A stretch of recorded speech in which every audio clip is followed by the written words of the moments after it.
하나님의 말씀을 보도록 하겠습니다. 하나님의 말씀은 에베소서 6장 10절부터 18절까지의 말씀입니다. 에베소서 6장 10절부터 18절까지의 말씀입니다. 자, 다 찾으신 줄 알고 제가 하나님의 말씀을 받들어 읽도록 하겠습니다. 하나님의 말씀을 받으십시오.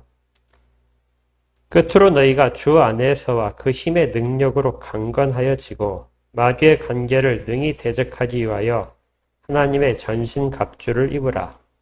우리의 씨름은 혈과 육을 상대하는 것이 아니요 통치자들과 권세들과 이 어둠의 세상 주관자들과 하늘에 있는 악의 영들을 상대함이라. 그러므로 하나님의 전신 갑주를 취하라. 이는 악한 날에 너희가 능히 대적하고 모든 일을 행한 후에 서기 위함이라. 그런즉 서서 진리로 너희 허리띠를 띠고 의의 호심경을 붙이고 평안의 복음이 준비한 것으로 신을 신고 모든 것 위에 믿음의 방패를 가지고 이로써 능히 악한 자의 모든 불화살을 소멸하고 구원의 투구와 성령의 검 곧 하나님의 말씀을 가지라. 모든 기도와 간구를 하되 항상 성령 안에서 기도하고 이를 위하여 깨어 구하기를 항상 힘쓰며 여러 성도를 위하여 구하라.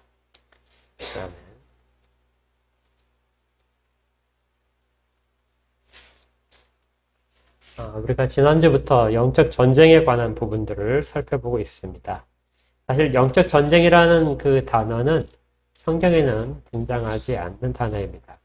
여기 있는 것처럼 주로 우리 성경에서는 씨름이라는 단어로 이렇게 번역을 하고 있는데, 이 씨름이라는 단어가 원래 원어상으로 이 팔레라는 단어인데요. 이것이 고대의 레슬링을 의미합니다. 그러니까 고대의 격투기라는 얘기죠. 그래서 실제로 그냥 우리가 씨름이라고 할 때는 어떤 스포츠 경기라고 생각을 하기 쉬운데요. 당시에는 이것이 생명을 서로 빼앗을 수 있는, 목을 부러뜨리거나 허리를 부러뜨리는 그런 경기가 됐습니다. 그래서 전투를 하는 그런 기술 중에 하나가 된 거죠. 그래서 더 이제 번역하기를, 우리 성경 말고 다른 번역본에서는 이제 싸움이라고 많이 번역을 합니다. 그래서 우리가 영적 씨름이 아니라 영적 싸움이다 하는 것이 조금 더 현실적으로 이 의미와 맞을 겁니다. 왜냐하면 그냥 씨름이라고 할 때는 아랫부분을 보게 되니까 무장할 필요가 없겠죠. 씨름할 때 투구를 쓰지 않으니까. 그냥 단순히 씨름이라고 하게 되면 어떤 약간의 좀 오해가 발생할 경향성이 있는데, 더 전에는 목숨을 건 싸움, 칼을 들고 방패를 들고 그 다음에 투구를 써야 되는 그런 싸움이다, 이렇게 생각하시면 됩니다. 활이 난무한 그런 싸움이겠죠. 그런데 이 싸움의 정체를 우리가 지난 시간에 영적 싸움의 실체가 무엇인지, 우리의 정말 적이 무엇인지에 대해서 첫 번째 살펴보았습니다. 기억나시죠? 잠깐 이제 좀 회상을 하셔야 되는데, 영적 싸움의 실체는 혈과 육이 아니다. 혈과 육은 사람을 말한다고 그랬죠.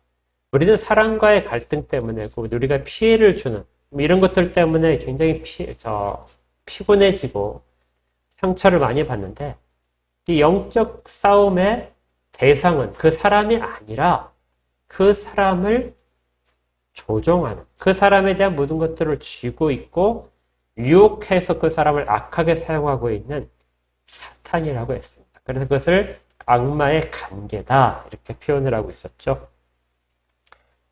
그리고 이 싸움은 우리의 모든 영역에서 이루어진다고 했습니다. 그러니까 특정한 장소, 특정한 시간, 특정한 사람만 영적 싸움을 치르는 것이 아니라 우리 모두가 항상 치르고 있다고 그랬죠. 그래서 우리는 항상 그 싸움에 대해서 대비해야 된다.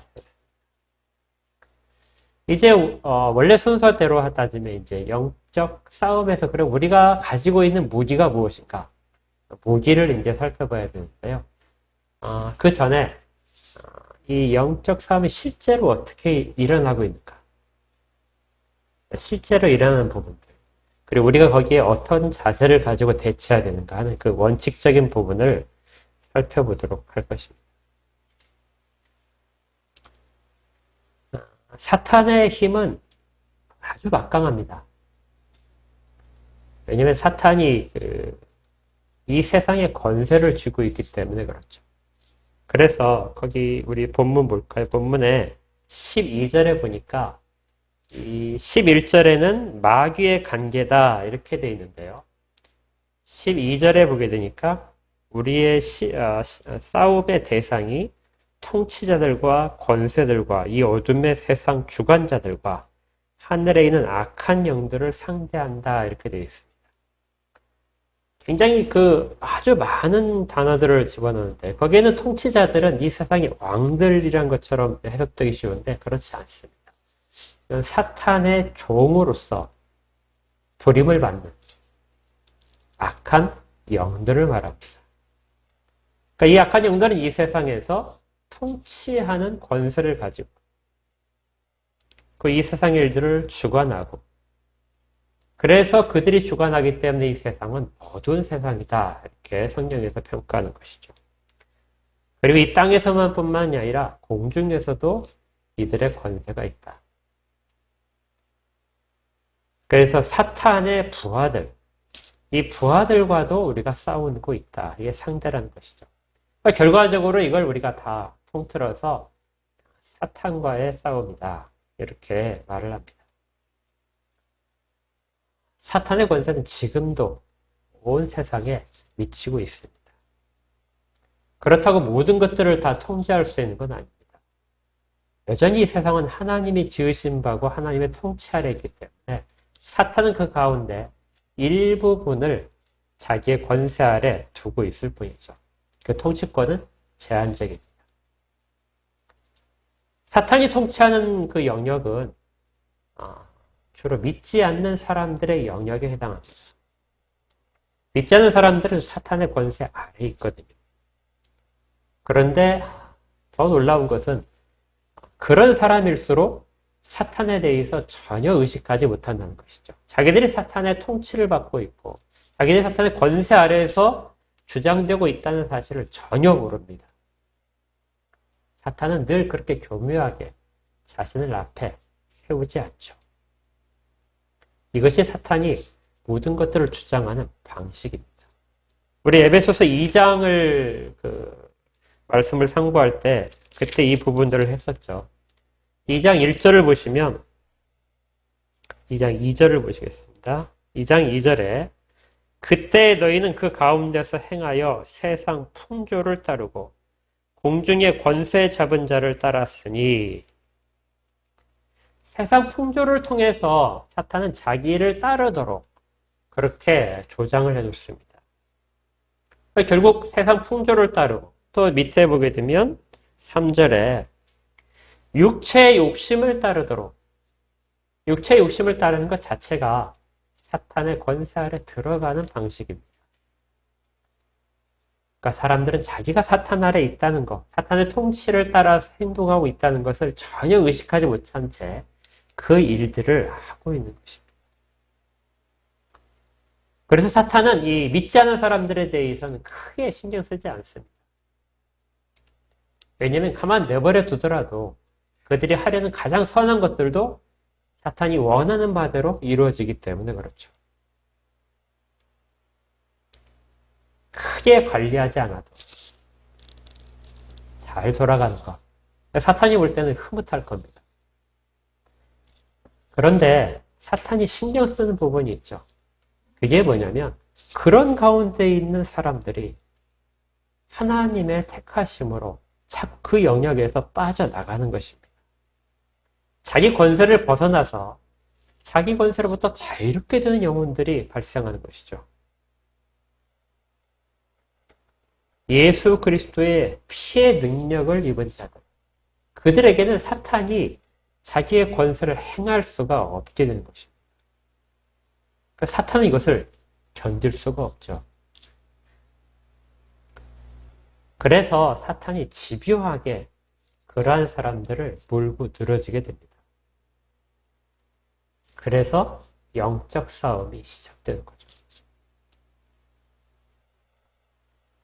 영적 싸움은 우리가 하나님 앞에서 바로 서려고 하는 그 모습을 지니고 있을 때 가장 치열하게 벌어집니다. 사탄은 그것들을 결코 참아내지 못하고 그래서 괴롭히면서 그를 실족시켜서 자기의 권세 아래로 다시 들어오게 하기 위해서 모든 능력을 동원합니다. 성경에는 이러한 것들이 굉장히 많이 기록되어 있는 것이죠. 그래서 성경을 처음부터 끝까지 66권을 볼 때 우리가 어떤 특별한 그 주제를 가지고 살펴볼 수 있는데 어떤 안경을 가지고 살펴볼 수 있는데 그 안경 중에 이제 우리가 잘 아는 것이 뭐 하나님 나라라는 그런 안경도 있고요. 하나님 나라라는 관점에서 성경 전체를 볼 수도 있고요. 구원이라는 관점에서 볼 수 있고 여러 가지가 있는데 그 중에 하나가 이 영적 전쟁이라는 관점으로 살펴보게 될 수 있습니다. 그러니까 영적 전쟁으로 보게 되면 처음부터 끝까지 창세기에서 하나님께서 아담을 지으시고 사명을 주실 때부터 그리고 마지막에 계시록의 끝부분까지 어느 한순간도 영적 싸움이 없는 순간이 없다는 것이죠. 다양한 형태로 나타나는 형태들. 결국 사탄과의 싸움이 어떻게 진행되는가. 이 부분들로 가득 차 있다는 것입니다. 그 중에서도 이제 가장 표면적으로 잘 드러나는, 사탄이라는 존재가 잘 드러나는 부분이 욥기라고 할 것입니다. 욥기가 이 영적 싸움에 대해서 구체적으로 어떤 형태로 진행되는가 하는 것들을 잘 보여주고 있고요. 그 다음에 당연히 계시록은 영적 싸움에 대해서 굉장히 그림으로서 잘 보여주고 있죠. 그리고 또 복음서에서도 이 부분이 드러납니다. 오늘은 욥기를 좀 참고를 하면서 영적 싸움에 대해서 많이 이제 생각을 해볼 텐데, 영적 싸움에서 이 사탄이 하는 역할, 사탄이 어디까지 권세를 쥐고 할 수 있는 부분이 발견됩니다. 사탄은 하나님께서 의롭다고 하고 있는 그 욥을 쓰러뜨리기 위해서 자기가 할 수 있는 모든 것들을 동원하는데, 어떤 것들을 동원하는지 기억나십니까? 그는 공중 권세를 잡은 자답게 공중에 속한 모든 것들을 다 동원해서 욥을 괴롭힙니다. 딱 하나 건드리지 못하는 것이 욥의 생명이죠. 생명은 이미 하나님께 속해 있기 때문에 생명을 건드리지는 못합니다. 그렇지만 생명을 제외한 모든 것들에 대해서 사탄이 다 행사를 하게 됩니다. 사탄은 집을 무너뜨릴 수 있습니다. 지진이 발생했든지 어떤 간에 집이 무너져서 집 안에 있는 모든 사람들을 다 죽일 수도 있고 피해가 가게 할 수도 있습니다. 바람을 일으킬 수도 있습니다. 바람을 일으켜서 배들을 침몰시키기도 하고 큰 태풍이 몰려와서 농작물을 다 제거할 수도 있습니다. 도둑들의 마음을 움직여서 도둑들을 동원해서 약탈을 시킬 수도 있습니다. 전쟁을 일으킬 수도 있고요. 그리고 질병을 일으킬 수 있습니다. 질병을 일으켜서 사람을 몸을 약하게 하고 또 의지를 약하게 하고 또 있습니다. 이런 모든 것들이 다 사탄이 동원해서 할 수 있는 일들입니다.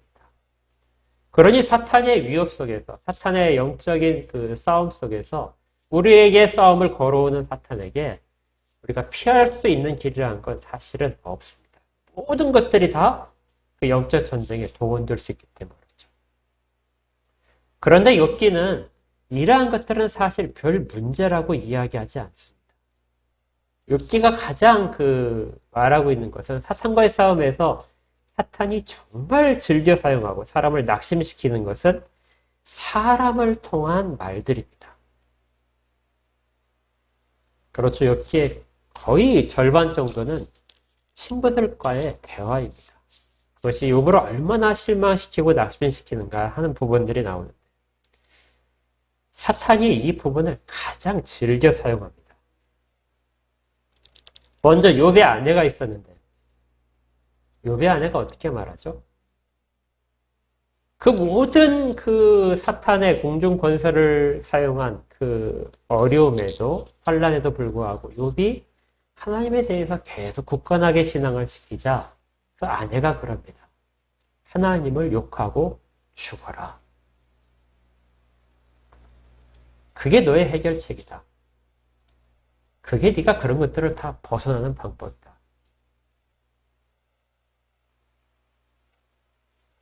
욥의 입장에서는 얼마나 큰 그 위기였을까요? 그렇죠.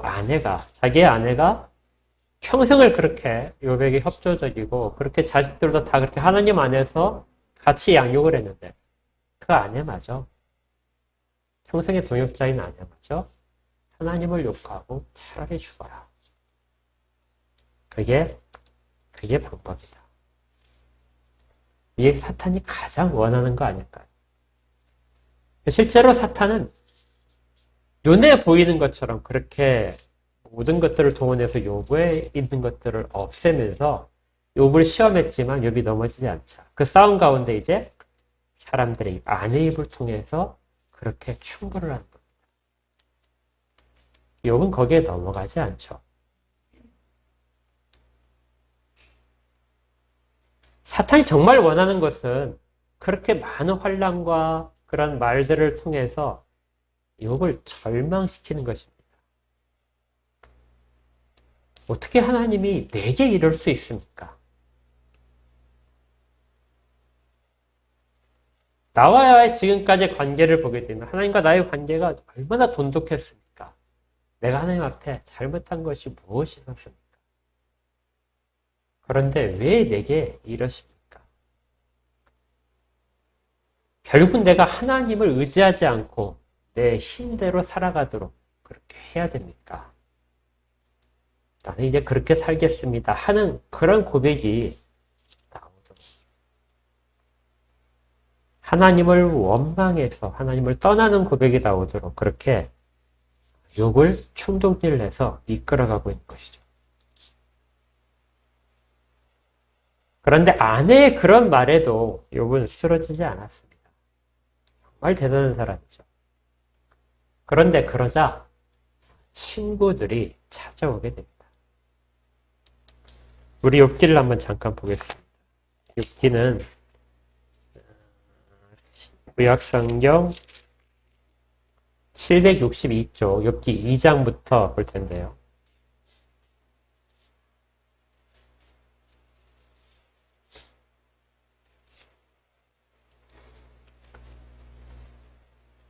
욥이 어려움을 당했다는 것이 근처에 이제 소문으로 퍼지자 우리 핸드폰은 다 끄고 하겠습니다. 그러자 그의 친한 친구 세 사람이 찾아오게 됩니다. 욥기 2장 11절입니다. 그때 욥의 친구 세 사람이 이 모든 재앙이 그에게 내렸다함을 듣고 각각 자기 지역에서부터 이르렀다. 12절 눈을 들어 멀리 보매 그가 욥인 줄 알기 어렵게 되었으므로 욥이 얼마나 비참한 상황인지 멀리서 봤을 때 욥인 줄을 알아보지 못했습니다. 왜냐하면 그의 온 몸이 다 피부병 때문에 엉망이 되었던 것이죠. 그리고 그의 옷차림도 다 해진 것이죠. 그들이 일제히 소리질러 울며 각각 자기의 겉옷을 찢고 하늘을 향하여 티끌을 날려 자기 머리에 뿌리고 밤낮 7일 동안 그와 함께 땅에 앉았으나 욥의 고통이 심함을 보므로 그에게 한마디도 말하는 자가 없었다. 그러니까 그들은 욥의 옆에 앉아서 7일 동안 욥의 고통과 같이 했던 것이죠. 아무 말도 하지 못했습니다. 여러분들이 이런 친구들이 있을까요? 욥에게 뭔가 위로의 말을 전해줘야 되는데 그 처지가 너무나 아파서 차마 말을 꺼냈다가 다시 삼켰겠죠. 이렇게 계속해서 그러면서 7일 동안이나 그 옆에서 같이 죄를 무릅쓰고 같이 앉아서 슬퍼하는, 그것도 한 사람이 아니라 세 사람이 이렇게 욥을 위로합니다. 욥이 얼마나 그래도 위로가 됐을까요? 그렇죠? 이런 친구들이 있다면 얼마나 기쁘겠습니까? 그런데 이제 7일이 지나자 그 중에 이제 한 사람이 더 이상 참지 못하고 이야기를 합니다. 아마 욥에게 이 모든 어려움으로부터 벗어날 수 있는 방법이 무엇인가를 얼똘하게 생각을 했겠죠. 그래서 충고를 시작합니다.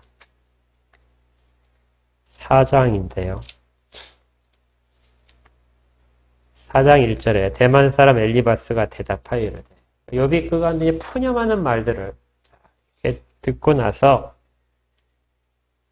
2절 누구 말하지 아니하겠느냐. 이 부분이 조금 이제 번역이 조금 애매하게 돼 있으니 우리가 알기 어렵게 돼 있어서 제가 표준세 번역으로 이 부분을 읽어드리겠습니다. 누가 너에게 말을 걸면 너는 짜증스럽겠지. 말을 하지 않으려고 했지만 더 이상 참을 수가 없구나.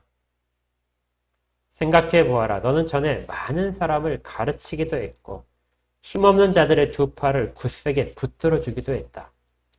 쓰러지는 이들을 격려하면서 일어나게도 했고 힘이 빠진 이들의 무릎을 굳게 붙들어 주기도 했다.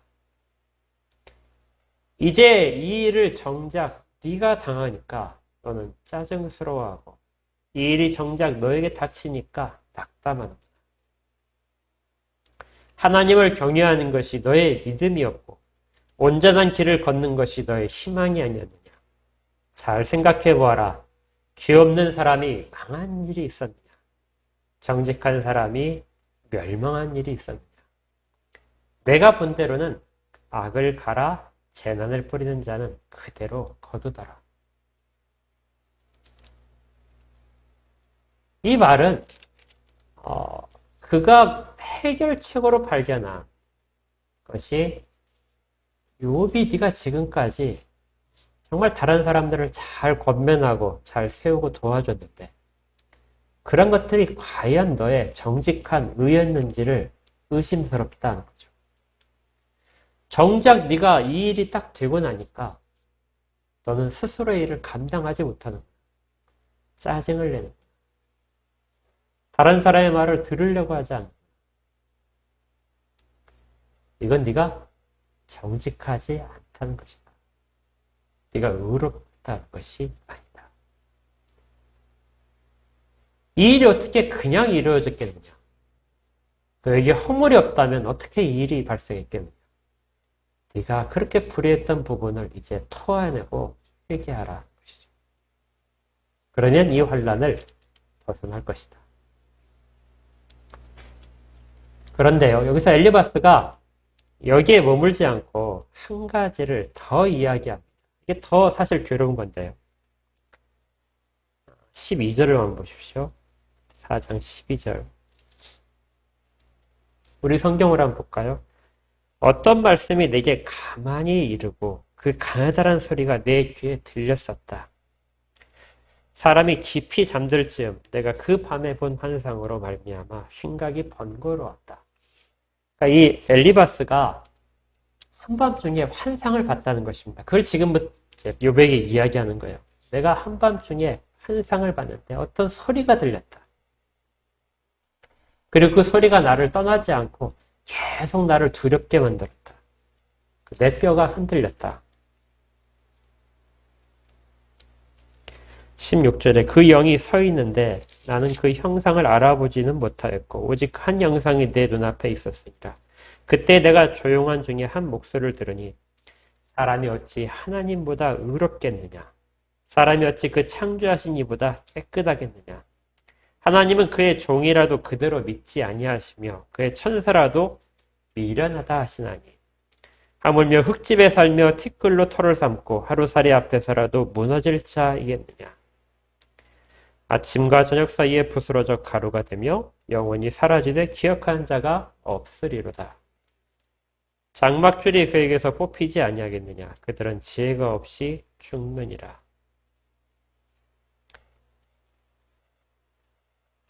밤에 엘리바스가 환상을 보고 나서 4장이었습니다. 엘리바스가 4장 12절부터 환상을 보고 나서 들었던 목소리가 뭐냐면 하나님 앞에서 과연 누가 의롭겠느냐? 네가 그렇게 의롭다고 사람들부터 칭찬을 받았지만 그리고 의로운 자로서 행동을 했지만 사실 너는 하나님 앞에서 의로운 자가 아니다. 너는 정직한 자가 아니었다. 너는 거룩한 자가 사실은 아니었다. 그러니 이제라도 하나님께 순전한 마음으로 돌아와라.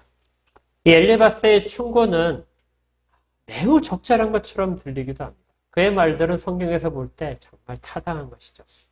아마 대부분의 경우라면 엘리바스의 충고가 정말 금과 옥조처럼 정확하게 그 상황에 맞았을 겁니다. 왜냐하면 거의 많은 사람들은 자기의 죄 때문에 고통을 받기 때문에 그렇죠.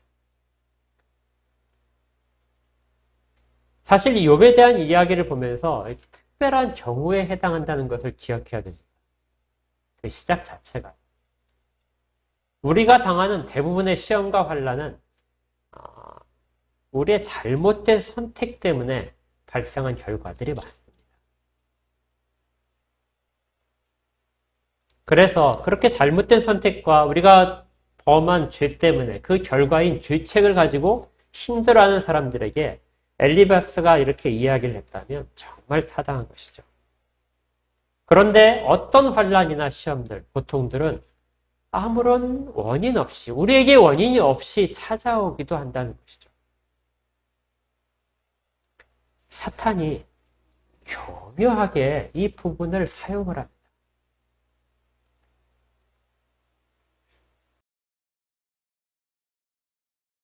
간단하게 교육시키기 위해서, 간단하게 세우기 위해서 아들 삼아주심이 바로 훈육인 과정에서 사람들을 낙심시키기 위해서 그 틈을 타는 것이죠. 사실은 훈련 자체가 시험을 통해서 오게 됩니다. 그런 시험을 당할 때 어떤 원인 없이 죄와 관계없는 시험이 찾아왔을 때 엘리바스처럼 이렇게 말을 하는 것은 옳지 않습니다. 그가 본 한번적인 환상으로 본 그 영은 다른 말을 하고 있지만 사실은 사탄이 유혹하는 것이죠.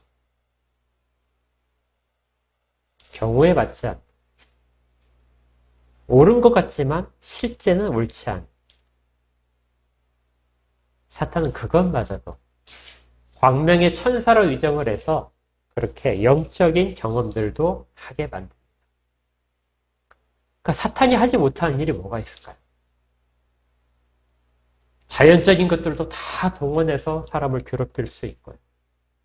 질병으로도, 육체적인 걸 치면서 질병으로도 괴롭힐 수 있고, 물질적인 것으로 다 동원해서 다 쓸려가게 할 수도 있고, 에서도 어려움을 줄 수 있는 것입니다. 특히 다른 말을 통해서도 그의 상처를 계속해서 휘집을 수 있는 거죠. 이것들 모두를 다 사탄이 동원할 수 있습니다.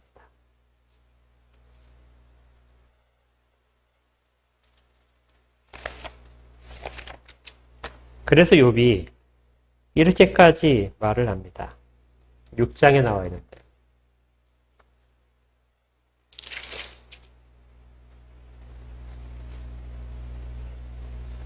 6장 14절에 욥이 이렇게 친구들에게 대답합니다. 대답하는 말 속에 낙심하는 자가 비록 전능자를 경유하기를 저버릴지라도 그의 친구로부터 동정은 받는다. 욥이 지금 하는 것이죠. 니들이 내 친구 맞냐? 하는 것입니다. 내가 이렇게 절망 속에서 허덕이는데 정말 엉뚱한 말들을 하면서 욥을 더 괴롭히는 것이죠. 친구가 필요한데. 표준 세번역은 15절을 이렇게 번역하고 있습니다. 친구라는 것들이 물이 흐르다가도 마르고 말랐다가도 흐르는 겨울처럼 미덥지 못하는 배신감만 느끼게 하는 거예요. 너희들이 나를 그렇게 모르느냐. 29절로는 또 이렇게 얘기합니다. 너희는 잘 생각해봐라. 내가 억울한 일을 당하지 않도록 너희가 돕는 것이 친구가 아니냐. 다시 한번 더 너희들 마음을 돌이켜서 내 정직이 의심받지 않도록 함께 일해다오. 내가 혀를 잘못 놀려서 옳지 않은 말을 한 적이 있느냐. 내가 입을 벌려서 분별 없이 떠든 적이 있느냐. 너희들이 이 일의 증인이 아니냐. 너희들이 증인을 써서라도 하나님 앞에서 이걸 탄원해서라도 나를 이 상태에서 벗어나도록 같이 일해줘야 되는 것이 친구가 아니냐. 그런데 너희들은 없는 일들을 마치 그것이 있는 것처럼 그렇게 말하면서 나를 괴롭히는구나. 사탄이 가장 원하는 것은 이 영적 싸움에서 욥이 낙심하는 것입니다. 그리고 사탄이 원하는 대로 욥은 점점 낙심의 순간으로 가고 있는 것이죠. 사탄은 사람들을 신앙적인 상황에서 낙심시키고 하나님을 원망하도록 벗어나도록 그렇게 하기 위해서 모든 것들을 다 동원을 하게 됩니다. 우리 눈에 보이는 실체적인 것도 그렇고 그 이면에 있는 것들도 다 동원할 수 있습니다. 왜곡시켜서 할 수 있는 것이죠. 이러한 것들을 무엇이라고 하냐면요. 우리 다시 에베소서로 들어오시면 에베소서에서 6장 11절에 마귀의 간계라고 이야기합니다. 간교한 술책인 것이죠. 근데 이 간계라는 단어가 메소세이아라는 이 단어인데요. 근데 이 단어가 여러분들이 그 영어에서 보시면 메서드라는 단어 있죠. 수단이란 방법이라는 단어인데 이 단어에 그 어원처럼 되어 있습니다. 그런데 딱 신약 성경에서 2번 써요. 그것도 에베소서에서만 쓰입니다. 그러니까 마귀의 관계가 여기에 한 번 쓰였고 그 다음에 앞에 보면 4장을 보십시오. 4장 14절에 이는 우리가 이제부터 어린아이가 되지 아니하여 사람의 속임수와 간사한 유혹에 빠져 거기 간사하다는 이 단어가 사실은 명사거든요. 우리는 마치 형용사처럼 이렇게 번역을 해놓는데 간사함이 이것이 바로 메소데이아 역시 마찬가지 관계입니다. 같은 단어. 그런데 차이점이 있다면 여기는 단수이고 뒷부분에 6장에 나오는 것은 복수입니다. 이것이 무엇이냐면요. 4장 14절을 다시 한번 보십시오. 사람들을 요동시키기 위해서 사탄이 사람들을 사용을 하는데요. 그때 사용되는 사람이 속임수를 쓸 수 있습니다. 그러니까 이건 사람의 의지대로 하는 것들을 말하죠. 내가 저 사람을 나쁜 의도를 가지고 속여야 되겠다 하는 의도를 가지고 발생하는 것. 사람의 꾀, 나쁜 꾀들이 바로 속임수입니다. 그래서 사람의 속임수라고 하죠. 그런데 사람을 요동시키는 것은 그 사람을 통해서 그 사람이 고하는 속임수뿐만이 아니라 뒤에 있는 거 간사한 유혹. 이 간사한 유혹이라는 것은 원어대로 그냥 이렇게 해석을 하게 되면 간사함에서 나오는 유혹입니다. 그러니까 소유격이죠. 사람에게 속한 속임수가 있고 간사함에서 나오는 유혹이 있다는 것입니다. 이 간사함이 바로 사탄에 속해 있는 것입니다. 사탄이 사람 속에서 무엇인가를 계속해서 조장시켜서 그 입을 통해서 나오도록 만드는 것. 그것이 간사한 유혹입니다. 사람은 사탄이 사람을 실족시키기 위해서 하나님으로부터 벗어나도록 신앙의 실족을 유도하기 위해서 사용되는 한 가지 방법에 지나지 않고 그래서 단서로 표현됩니다. 그런데 에베소서에서 6장 11절에 있는 거 마귀의 관계는 복수입니다. 그러니까 관계는 사실은 그건 사람을 통해서만 이루어진 것이 아니라 모든 것들을 통해서 이루어지기 때문에 그것들을 다 포함시켜서 복수를 가지고 있는 것이죠. 그러니 우리가 사람과의 관계에서 어떤 극심하게 낙심하고 피해를 입고 그리고 신앙적으로 위축되고 하는 것들이 발생한다 하더라도 그것은 단지 일부분이라는 것입니다. 이것이 왜 중요하냐면 사람과의 관계가 정리되면 우리의 영적인 싸움이 끝난다. 그렇지 않다는 것이죠. 한 사람과의 잘못된 관계, 저 사람이 정말 나를 신앙적으로 낙심시키기 위해서 사탄에 사용되거나 아니면 자기가 그것들을 싫어해서 우리를 계속 낙심시키려고 하는 그런 것들이 만약에 사라진다. 그래서 그 싸움에 우리가 이겼다 할지라도 그것이 끝이 아니라 그것은 사탄이 사용하는 마귀의 관계들 중에서 한 개를 물리쳤을 뿐입니다.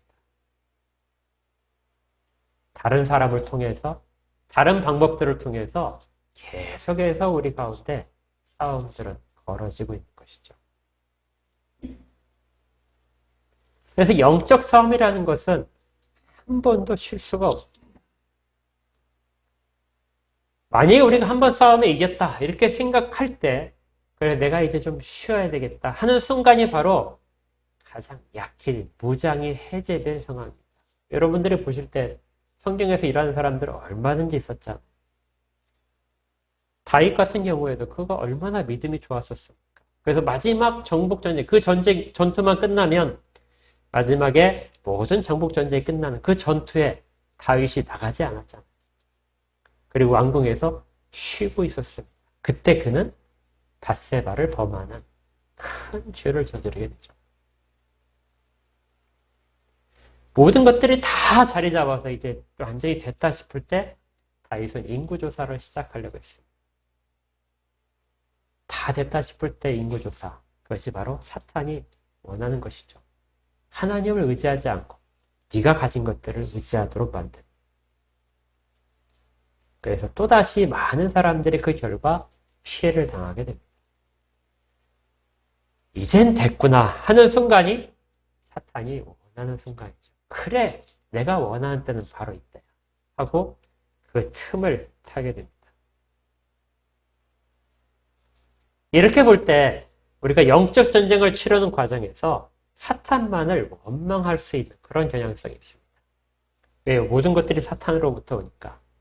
그리고 사탄에게 내 모든 것들에 대한 결과를 넘김으로써 나는 아무런 책임을 지지 않으려고 하지 않냐. 혹시 넘어지더라도 그래 아브라함도 넘어졌어.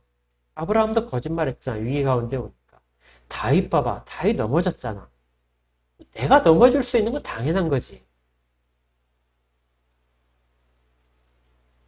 그럴 수도 있지. 이렇게 해서 그 모든 죄에 대한 책임감이 자신에게 없다는 것처럼. 왜? 하나님의 자녀이기 때문에 하나님이 용서하실 테니까. 그런데요. 성경을 보게 되면 마귀의 수단이 되어서 사람들을 실족시키거나 어려움을 처하게 한 그 사람에게 책임이 없다고 하지 않습니다. 사울을 볼까요? 사울은 마귀에게, 악한 여에게 휩쓸려서 다윗을 계속해서 죽이려고 합니다. 그 일들에 대한 책임이 사울에게 없을까요? 사울은 비참하게 자기의 왕권을 다 잃어버리고 전쟁 중에서 사망을 하게 되죠. 그리고 자기 자식들에게 물려주지도 못합니다. 잘못된 선택과 사탄의 꾀임에 빠진 결과들은 자기에게 반드시 돌아오는 것이죠. 아까 다윗도 말씀드렸지만 다윗이 밧세바와 범한 그 성적인 그 잘못을 범하고 나서 그것이 그냥 묻혀졌나요? 우리아를 죽인 그것이 묻혀졌나요? 그 사이에 태어난 자식이 죽고 자기 자식들, 다 장성한 자식들 사이에 서로를 죽이는 끔찍한 일들이 발생하게 됩니다. 칼이 그 집안을 떠나지 않게 되죠. 죄에 대한 책임은 사탄의 수단으로서 사용되는 그 결과들에 대해서 도움이 된 그 수단으로 사용된 사람에게도 책임은 여전히 남게 됩니다. 예수님의 제자였던 가룟 사람 유다, 그도 마찬가지였죠. 그것을 할 때는 그것이 가장 옳은 것이라고, 그것들이 다 허용될 거라고 생각을 하지만 책임을 피할 수는 없습니다. 사단은 그렇게 유혹을 하죠. 너한텐 책임이 없을 거야. 아마 사탄이 하와를 유혹할 때도 죽지 않을 거야 하는 말 속에도 그것이 있었을 겁니다. 너는 그 책임을 지지 않을 거야. 괜찮을 거야 하는 겁니다. 그런데 책임은 떠나지 않을 것입니다. 왜냐하면 그렇게 함으로써 하나님의 영광을 가렸기 때문이죠. 더 안타까운 것은 이러한 일들이 계속해서 역사 속에서 남았기 때문에 그 이후에 이루어진 일들은 그것 때문에 영향을 받아서 나쁜 관계가 계속해서 악화되는 관계들을 만들어낼 수 있다는 것입니다. 그래서 계속해서 고통의 원인으로서 작용할 수 있습니다. 그러니 한 번 잠깐 실수했다고, 잠깐 사탄에게 넘어가서 하나님이 원하신 일들을 하지 않았다고 해서 그것이 그걸로 그 전투에서 잠깐 지는 것으로 끝나는 것이 아니라는 것이죠. 영향은 계속해서 남게 됩니다. 하지만 꼭 기억할 것이고, 그렇게 잠시 넘어지고 그 결과 때문에 계속 고통받는다 할지라도 이러한 결과들이 구원과는 아무런 관계가 없다는 것이죠. 구원은 전혀 흔들릴 수가 없습니다. 이 땅에서의 삶이 어려워지고 인간관계가 다 파괴될 수 있어도 구원만큼은 건드리지 못하는 것이죠. 마치 사탄이 욥의 생명을 건드리지 못하는 것처럼 하나님과의 관계는 끊어지지 않습니다. 왜냐하면 하나님이 그것을 붙들고 계시기 때문에 그렇죠. 구원 얻는 믿음은, 구원하시는 은혜는 이 모든 죄들을 초월해 있기 때문에 그렇습니다.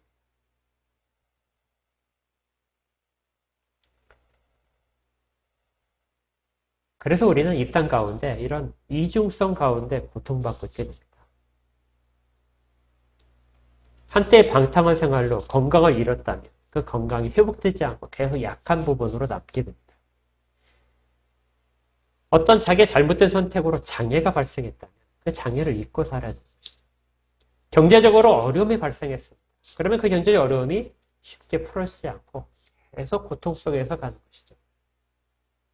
내가 잘못된 선택을 해서 혼인관계를 잘못했다든지 아니면 어떤 사업상의 파트너를 잘못 선택했다.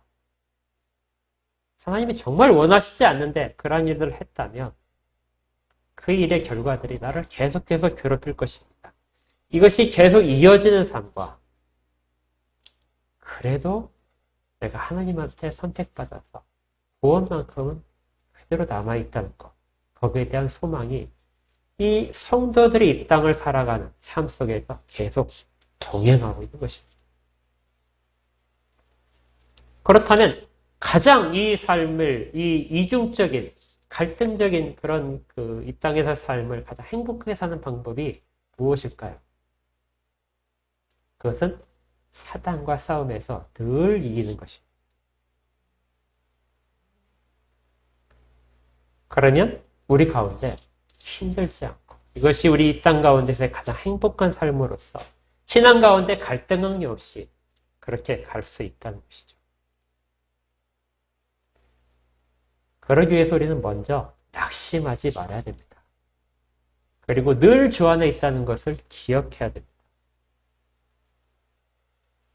사단이 계속해서 우리의 과거에 잘못된 허물들을 되새기면서 고통을 주고 그것들을 다시 이용해서 우리 가운데 어려움을 준다 할지라도 그 일이 이미 주 안에서 해결되어 있음에 대한 감사를 잊지 말아야 됩니다. 더 이상 그것이 나를 어떻게 만들 수 없다. 비록 현재의 고통은 있지만 그 고통 때문에 낙심하지 않는다.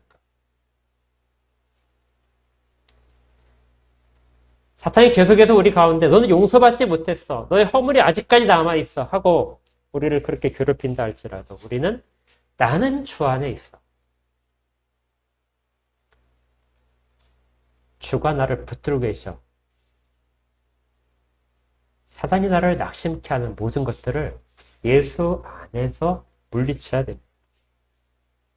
그것이 바로 10절에 있는 내용인데 바울이 이렇게 당부를 하는 것이죠. 끝으로 너희가 주 안에서와 그 힘의 능력으로 어떻게 되라고요? 강건해져라. 강건해져야 된다. 너희들이 이거 사탄의 모든 계기에 의해서 마귀의 관계 때문에 약해지고 의심하고 낙심하는 것이 너희들이 바로 가장 힘든 길로 걸어가는 그 지름길이다. 그게 사탄이 가장 원하는 방식이다. 너희들이 그걸 이기는 방법은 어떻게 하라고요? 주 안에 있어라. 늘 주 안에 있고 주가 주시는 능력으로 말미암아 강건해져라. 강건해지면 이 모든 것들이 다 우리에게 큰 효과를 내지 못합니다. 우리가 지금 여호수아서를 공부하고 있는데요. 여호수아서 한번 찾아볼까요? 거의 결론을 내리는 부분인데요. 여호수아서 1장 우리 했었죠. 기억나시죠? 여호수아서 1장 구약성경 319쪽입니다.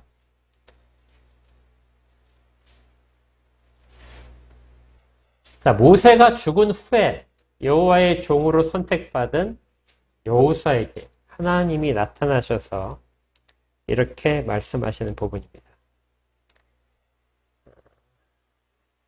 6절 볼까요? 아주 반복적으로 나오는 부분이죠. 뭐라고 했었습니까? 여호수아 1장 6절. 우리 같이 읽어볼까요? 6절 시작. 강하고 담대하라. 너는 내가 그들의 조상에게 맹세하여 그들에게 주리라 한 땅을 이 백성에게 차지하게 하리라. 여호수아에게 나타나셔서 뭐라고 하십니까? 강하고 담대하라. 한 번이 아니죠. 7절에도 오직 강하고 극히 담대하라. 나의 종 모세가 내게 명령한 그 율법을 다 지행하고 우로나 좌로나 치우치지 말라. 그리하면 어디로 가든지 형통하리라. 9절에 내가 내게 명령한 것이 아니냐. 강하고 담대하라. 두려워하지 말며 놀라지 말라. 내가 어디로 가든지 네 하나님 여호와가 너와 함께 하느니라 하신다. 여호수아가 가나안 땅을 정복하는 것은 여호와의 전쟁, 영적 싸움의 가장 대표적인 구약의 모델입니다. 그래서 여호수아를 읽을 때 여러분들이 정말 더 깊이 이해를 하시려면 그것이 영적 전쟁이다. 지금 이 시대에도 동일하게 발생하고 있는 영적 전쟁의 한 대표적인 모델이라 생각하시고 읽으시면 그 모든 사건들이 정말 그 깊은 의미들이 여러분한테 나타날 것입니다.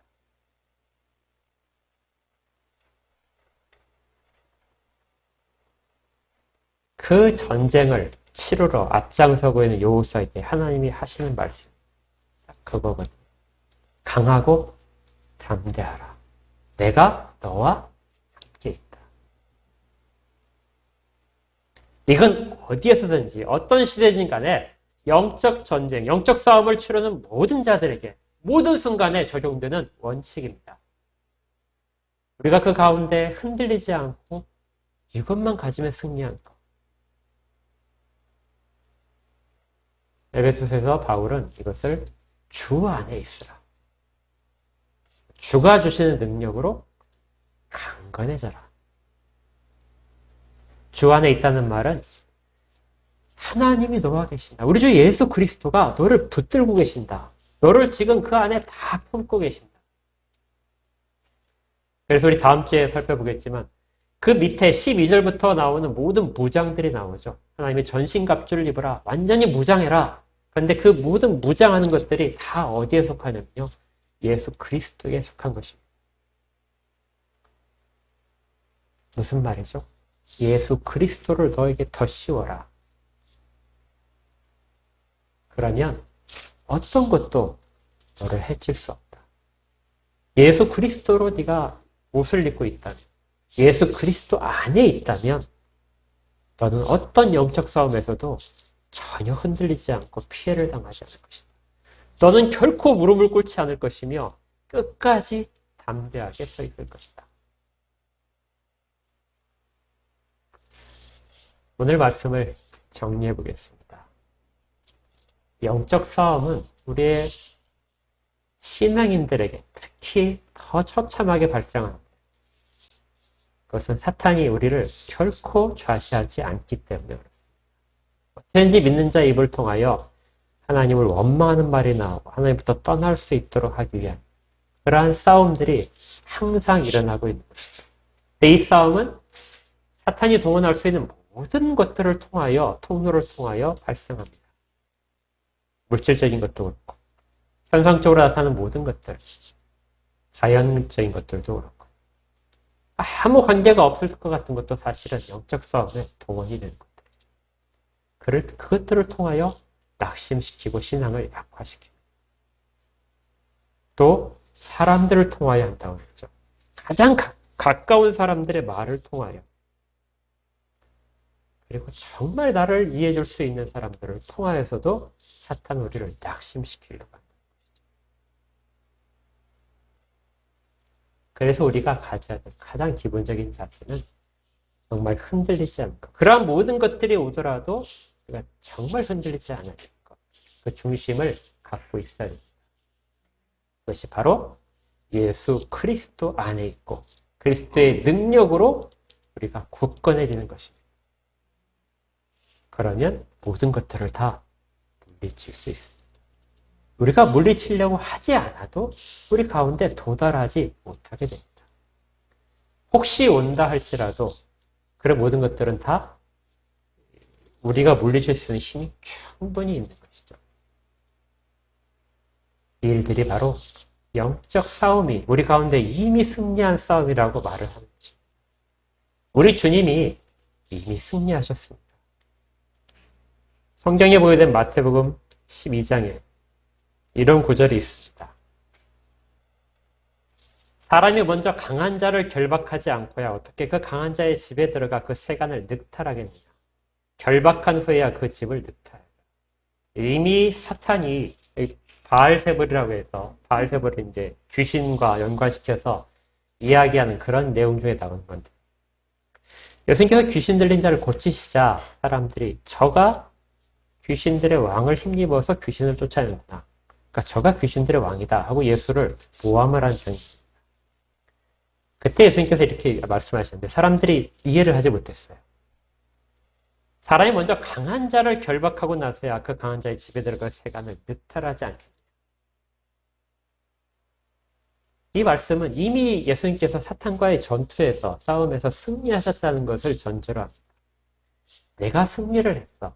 사탄이 지금 이 세상을 자기 집으로 해서 권세를 휘두르고 있는데 내가 승리했기 때문에 그 집에 들어가서 잘못된 부분들을 바로잡고 귀신들을 쫓아내는 것들이 얼마든지 가능한 것들이야 하고 설명하신 것이죠. 사람들이 이해를 하지 못했을 뿐입니다. 우리의 싸움도 승리가 이미 보장되어 있는 것은 그 우두머리인 사탄을 예수께서 이미 다 물리치셨기 때문에 그 남은 잔챙이들은 전혀 문제가 되지 않는다는 것이죠. 현재 이 땅에서 권세를 잡고 있는 것처럼 보인다 할지라도 전혀 문제가 안 된다. 요한일서 4장 4절에 이렇게 되어 있습니다. 자녀들아 너희는 하나님께 속하였고 또 저희를 이기었나니.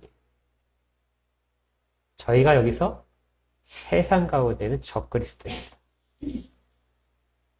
저희를 이미 이기었으니 이는 너희 안에 계신 이가 세상에 있는 이보다 크십니다. 사탄을 이미 이겼으니 너희가 걱정할 것이 무엇이냐. 이미 이긴 전쟁이다. 내가 다 이겨놨으니까 너희들은 그 나머지의 것들을 견딜 수 있기만 된다. 요한일서 5장 5절에도 이렇게 되어 있습니다. 예수께서 하나님의 아들이심을 믿는 자가 아니면 세상을 이기는 자가 누구냐. 사탄을 이길 수 있는 자, 사탄의 권세를 물리칠 수 있는 자들은 예수를 믿는 자들입니다. 그런데 우리는 이미 이 일을 하고 있잖아요. 그러니까 이 모든 싸움들은 우리가 흔들리지 않고 낙심하지 않고만 있으면 자연스럽게 우리의 승리로 결론이 날 것입니다.